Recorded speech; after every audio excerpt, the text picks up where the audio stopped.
Good morning. Good morning. I hope you enjoyed your weekend.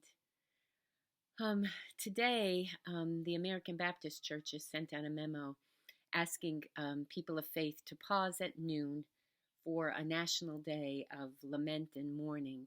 Now, originally, it was to acknowledge the over 100,000 deaths from COVID 19, but I think we have much more to mourn for these last few days. Our country is in the midst of a terrible crisis. People are suffering and dying from the virus and suffering and dying from injustice, racism, broken hearts, and broken lives. And as people of faith, we should join with those saying, enough, enough.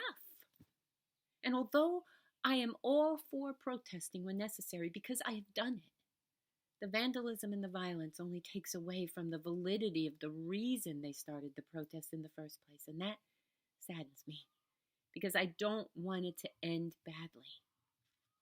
And so, in the midst of all of this, I'm wondering how to keep hope alive in our hearts and minds when everything is looking hopeless.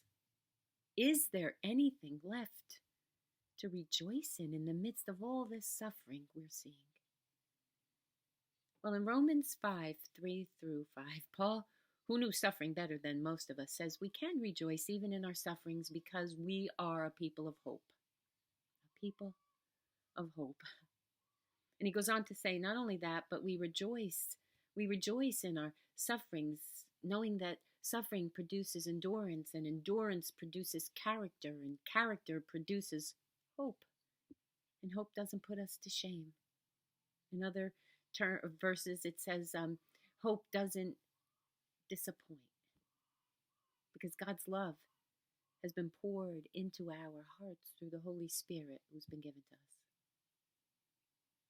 When you first read that, though, it seems the Christian response to suffering is to rejoice.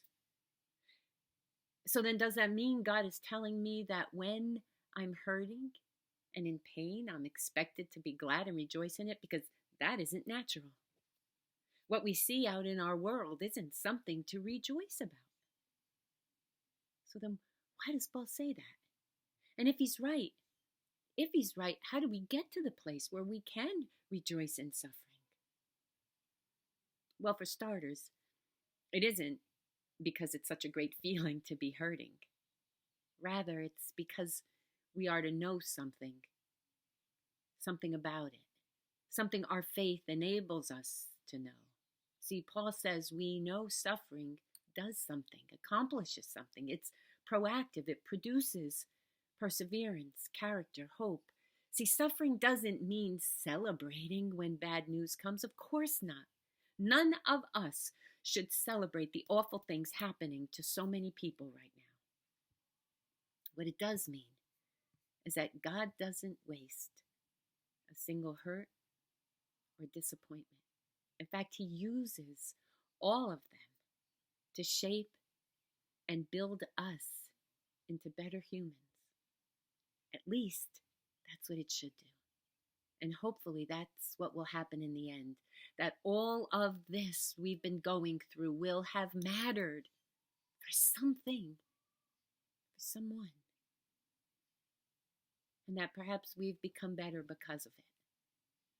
See, I believe that hopeless situations allow us the opportunity to rely on God more, to see him more clearly and even grow closer to him, because it's in the hopeless situations of life where our faith is truly tested.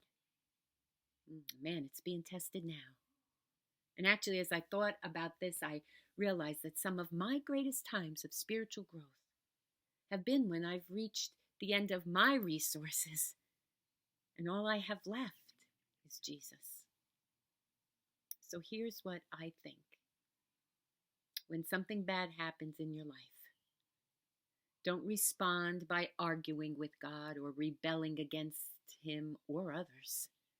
Instead, ask for help.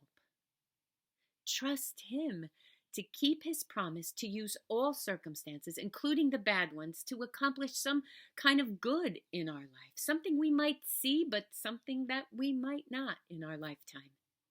And then just keep pushing through. Keep going. That's what I'm doing. And whenever my sense of hope starts running out, like now, I'm just going to ask God to renew it with a fresh dose so I can continue to faithfully deal with the difficult situations that come my way. And although I don't know much, this I do know. God is absolutely faithful and will do it for me because he's done it before. So today, as we continue to live through this time, that's my prayer for you. For all of us, really, that we will find a way to hang on in hope and rejoice in the fact that God sees what's going on. And perhaps, if we'll let him, he'll help us find a way to peace, to find a purpose, something positive out of all this mess. Oh man, I hope so. So my friends, with this coronavirus still in our midst, please stay safe and stay home if you can. Wash your hands. Please wear your mask. Remember to lift up a prayer for all who are suffering today. And stay hopeful. And try and keep the faith, even if it's hard. And always, always look for the blessing. I know you can find one. I love you. I'm praying for you. God bless you. And I'll see you tomorrow. Peace.